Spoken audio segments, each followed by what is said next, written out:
Hey, welcome to the Glen Podcast, the best podcast you'll listen to all day.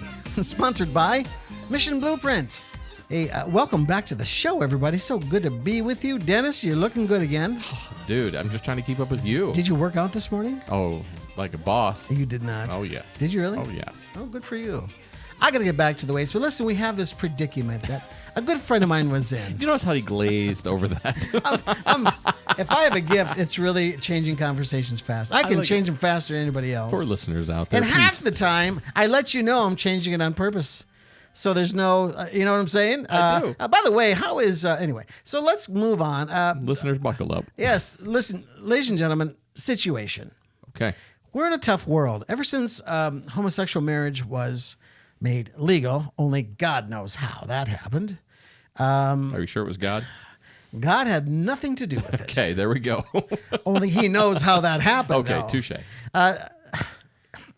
This is hard for me to say, but it's true. The devil is winning all over the map.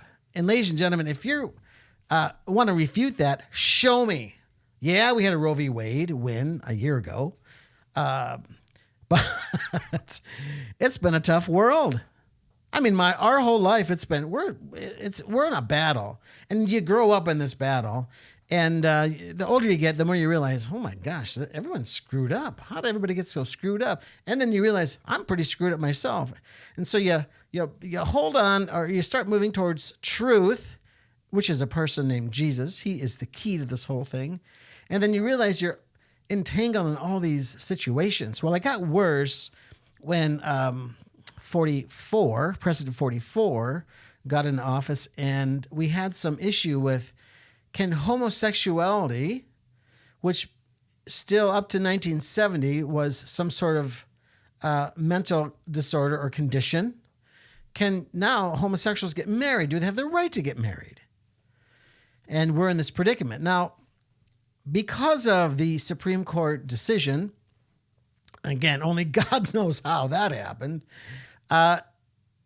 we as Christians have to deal with this in a direct way.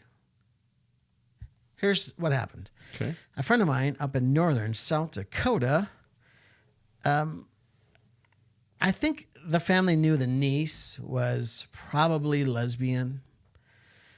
So they find out within a year that she's going to get married to her friend, right? Can she go to the wedding? Now, it's her... Who is she go to the wedding? Thanks for the clarification. Can the aunt and her husband, it's the husband's niece by blood, Okay. can the aunt and uncle go to the niece's wedding? Maybe a better question is it, do they have moral culpability if they go to the wedding? So in other words, ladies and gentlemen, are they morally responsible to God in a bad way if they go and support that marriage? We're going to see what my good friend, Dr. Dennis Willard, thinks about this. He's laughing. I'm going to give you some time to think. Putting you on the spot. What do you do? This is a very difficult question because I've got friends and patients and other people who struggle with this very question. And it creates family strife. It creates family breakdown, which is all the devil's goal. It's all the devil's goal to break. You bet. Break down this family unit and imploding it from the inside out. And for my own personal, where are we at today? There's a family I know who's struggling with a same-sex relationship, and the children have actually all come against the parents and said, well, if you won't support this relationship, then you can't see your grandchildren on our side. You can't come to our future weddings for the younger children. The children are overriding the parents. And for me, I've got issue with that. Like, we should first honor our parents, like honor the father and the mother. Was that number 5 on the list of God gave us? And this is getting into gray water because it's extended family. So the question is there moral obligation, moral escapability for them attending or not attending? Attending. Attending? In other words, if they go to the wedding, really, what are they saying by attending? They're approving. They approve. That's right. They So approve. I would say they should not attend, and no different than you not coming to my Baptist church on Sunday morning. That just doesn't align with how I practice my faith.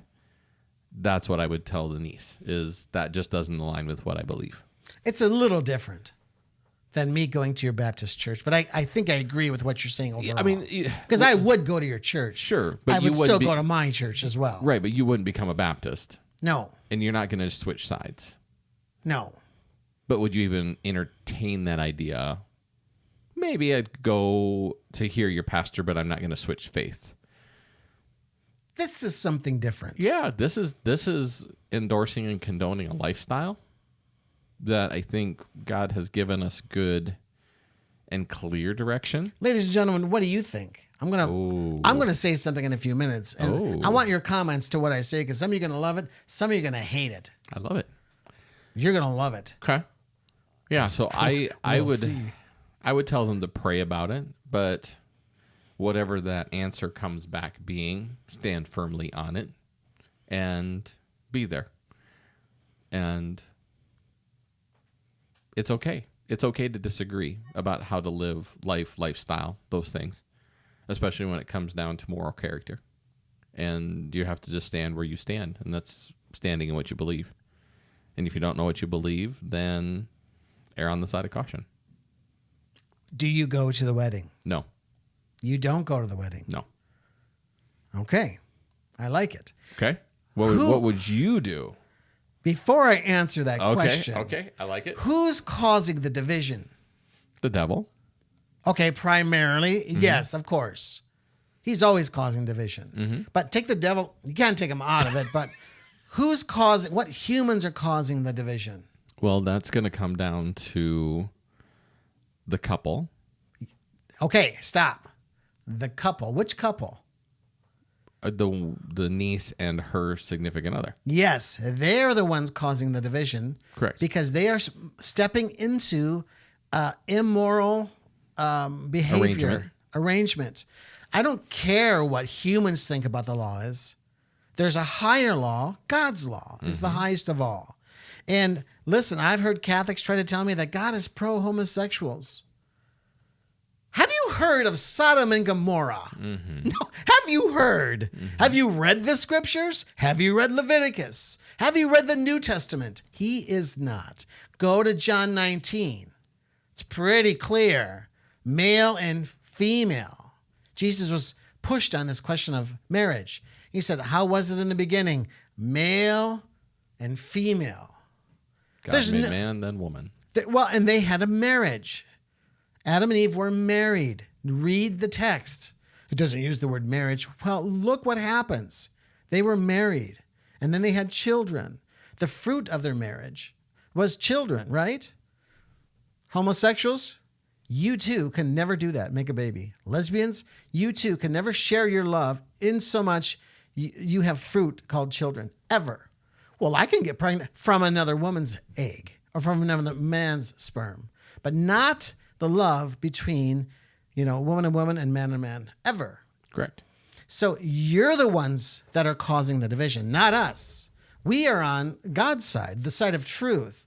And yes, we are biblical. I don't believe in the Bible. Well, that's your choice. But our consequences can be eternal, right? And don't make me wrong for believing in the Bible. Well, yeah, we have this whole idea that we're supposed to be tolerant, right? No, we're not.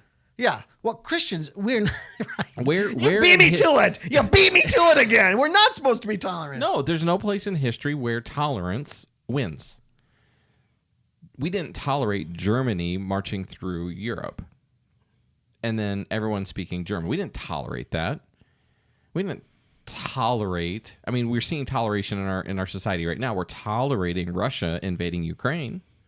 We're tolerating people being disrespectful for religions and different travesties within our culture and our society. We go back 500 years. The Spanish didn't tolerate the English coming down and invading their country. The English didn't tolerate the Vikings coming in and ransacking their churches and ransacking and raiding their territories.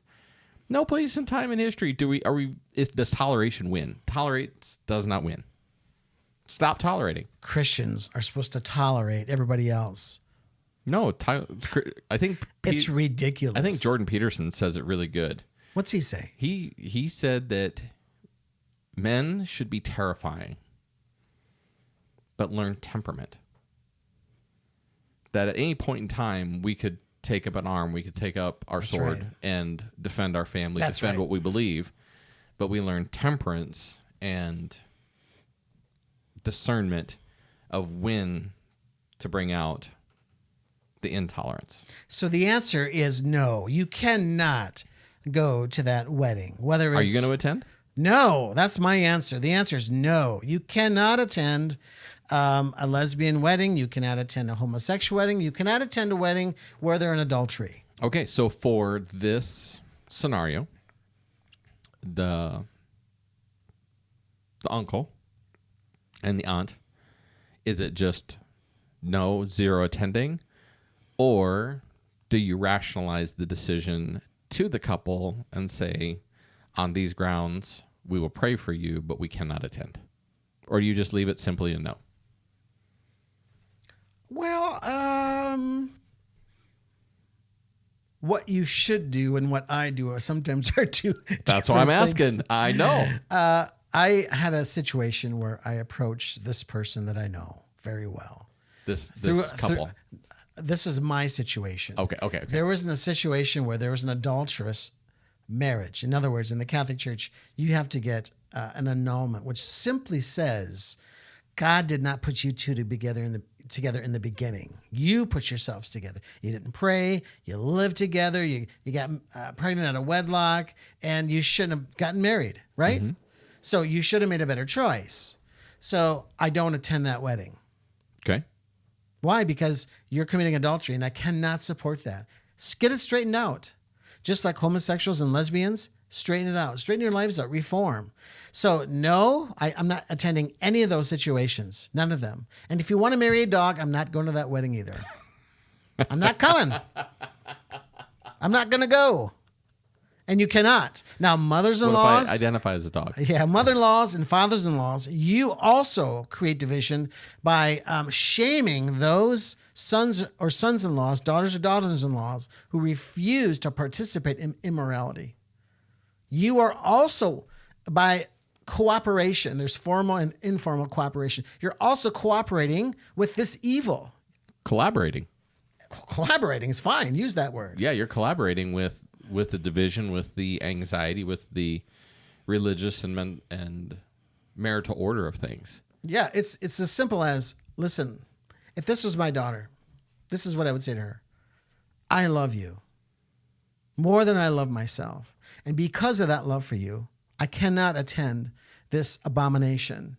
And I hope that you will reform your life. I will always love you and always pray for you, but I cannot support this abomination that you're moving into. I'm sorry. Now, what if they come to visit your home? That's a harder question. What should I do if they come to my home? Mm-hmm. What would Jesus do? What did Jesus do? What did he do? Jesus loved everybody. Did he let everyone come into his home? He didn't have a home, so that's a harder question. But no, but he loved everyone, but he didn't let everybody in. He's not letting everybody in. Yeah, Jesus is, people think he's all this guy who wants to unite us. Though that's true, he has to first divide us. And he divides us by saying, who is going to follow me?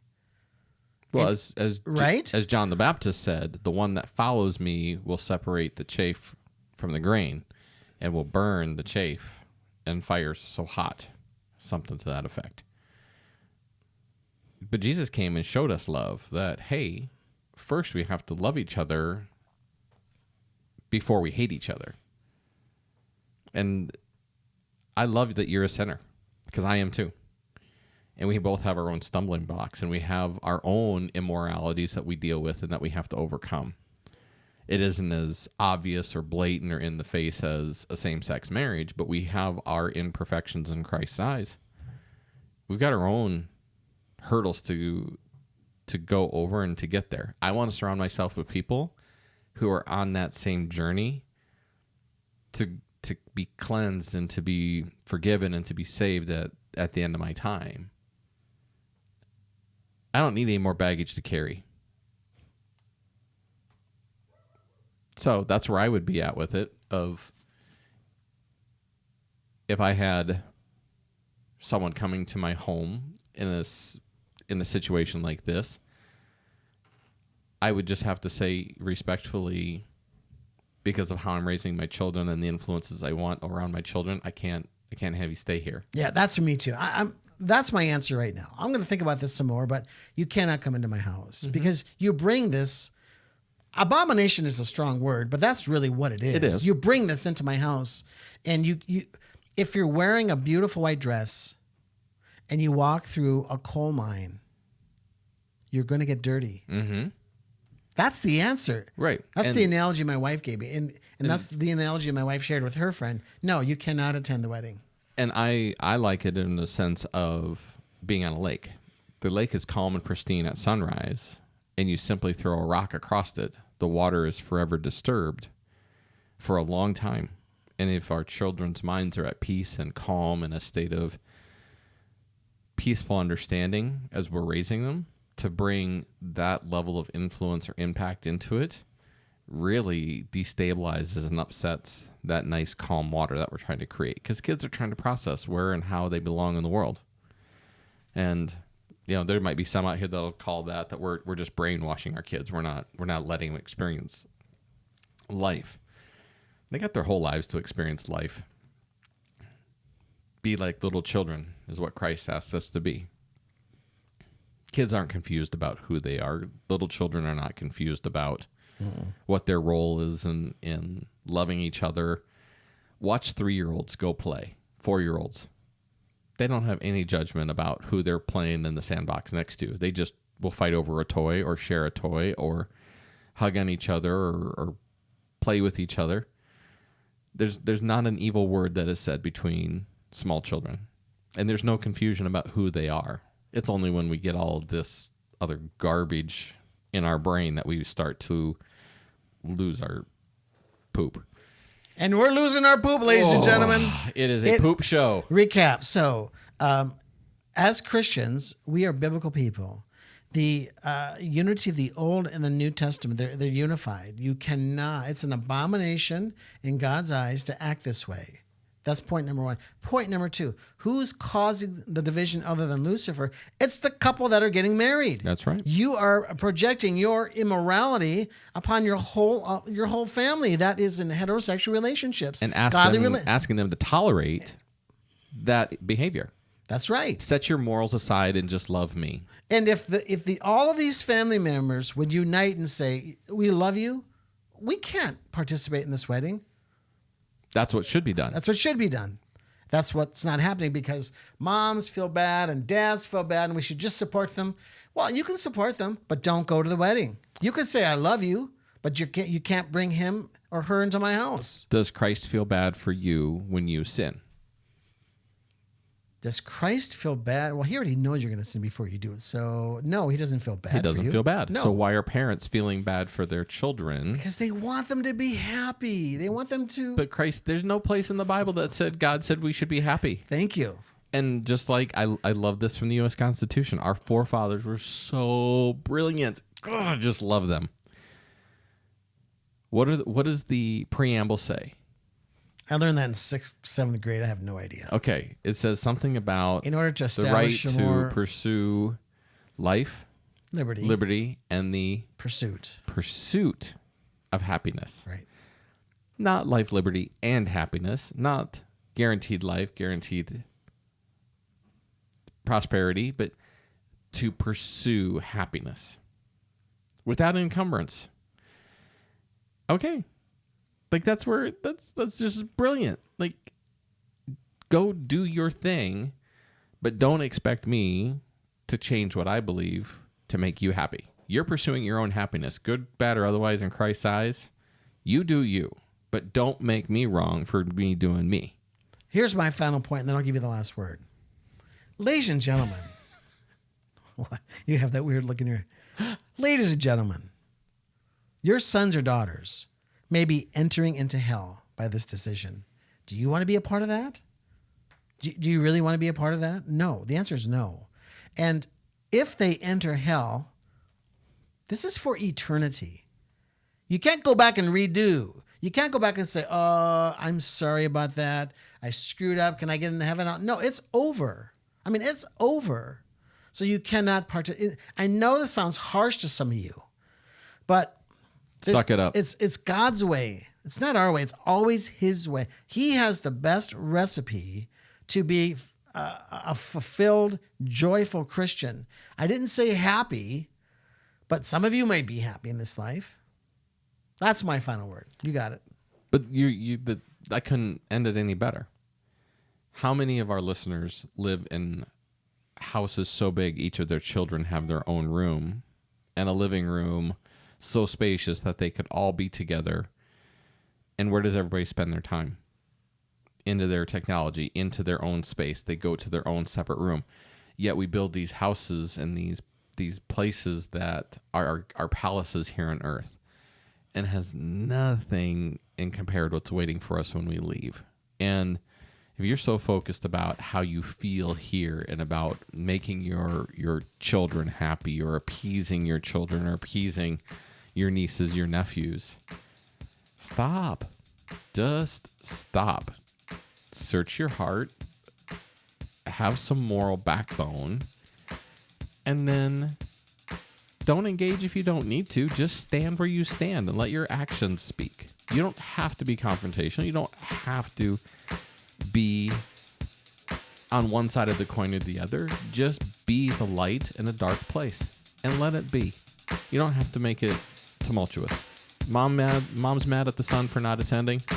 Mom, I understand. You have that right. Just as I have the right not to attend. And that's okay. And I'm not going to. There it is. Easy peasy. Stop making it hard. Remember, ladies and gentlemen, you are loved. And may God strengthen the bars of your gates. Hey, thanks for listening to the Glen Podcast, sponsored by Mission Blueprint. Mission Blueprint is a nonprofit ministry started by Glen and Jamie to sanctify the family. Our income is donation-based, and we need your help. Please support us financially by going to www.mission-blueprint.org and be a part of our financial team. Thank you, and may God strengthen the bars of your gate.